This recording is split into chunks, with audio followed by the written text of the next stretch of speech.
MoNews en direct devant le libre-service. On voit justement le panneau derrière Otienton, ici à Pascaline. On est à côté juste de l'ARS à Cayenne.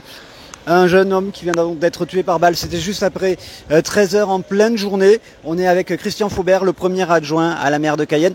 Christian Faubert, toutes les semaines, il y a des homicides ici à Cayenne. Qu'est-ce qui se passe? Vous êtes premier adjoint, vous êtes venu sur place.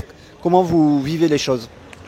Ben, nous le vivons très mal au niveau de la municipalité de la ville de Cayenne parce que ce n'est pas le premier depuis le début de l'année et je pense qu'en allant comme ça, ce ne sera pas le dernier, mais nous sommes très, très inquiets pour l'avenir de la jeunesse guyanaise.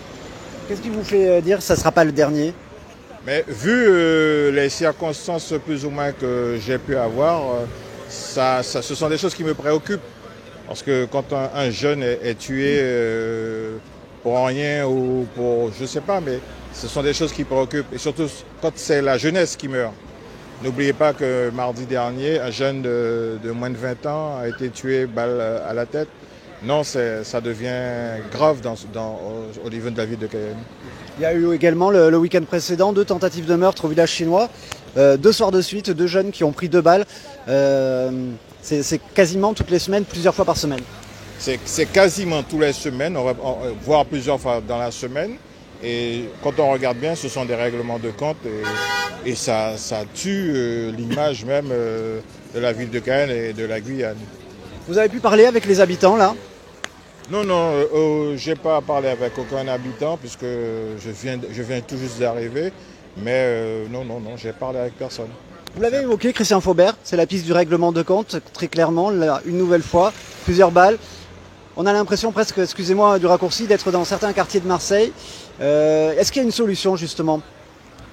Mais la solution, la première solution, ce serait d'essayer de récupérer l'ensemble des armes qui circulent à Cayenne comme en Guyane.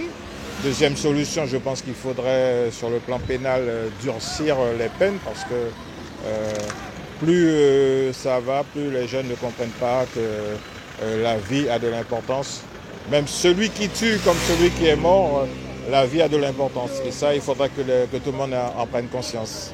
On est à Pascaline. Ce libre-service, c'est aussi un endroit connu de beaucoup de gens pour être un point de trafic. Est-ce que le lien est établi selon vous? Fort possible, le lien peut être établi de cette manière, mais bon, je pense qu'il y a encore autre chose qui a fait en sorte que ce jeune a trouvé la mort.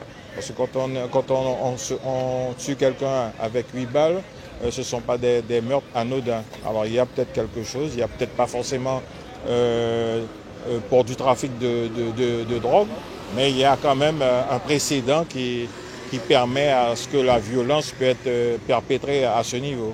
Merci beaucoup. Donc Christian Faubert, premier adjoint à la maire de Cayenne, Sandra Trochimara, qui est donc venu sur place. On voit également Charlie Alcin, élu à la CTG, qui s'est rendu également sur les lieux avec les policiers. On fait le tour juste pour vous montrer un petit peu le cadre ici, donc à Pascaline, avec pas mal de monde. Il y a un peu moins de monde que tout à l'heure et on rappelle les faits. Donc un jeune homme qui a été donc tué par balle là en tout début d'après-midi. C'était peu après 13 heures ici, donc devant ce libre-service à 2 pas de l'ARS que vous voyez juste à côté, ici à Cayenne. Donc tué de plusieurs balles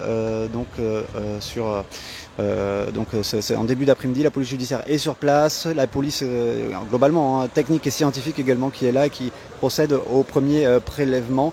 Voilà pour ces premiers éléments. Vous voyez également le directeur de la police judiciaire, directeur adjoint de la police judiciaire qui est là et qui est au téléphone et qui suit donc le dossier. Le parquet également de Cayenne qui a ouvert donc bien évidemment une enquête et qui l'a confiée au STPJ. Voilà pour les premiers éléments sur ce nouvel homicide donc en pleine journée ici dans le centre de Cayenne, donc à Pascaline. Plus d'informations tout à l'heure avec MoNews. Bonne continuation à toutes et à tous.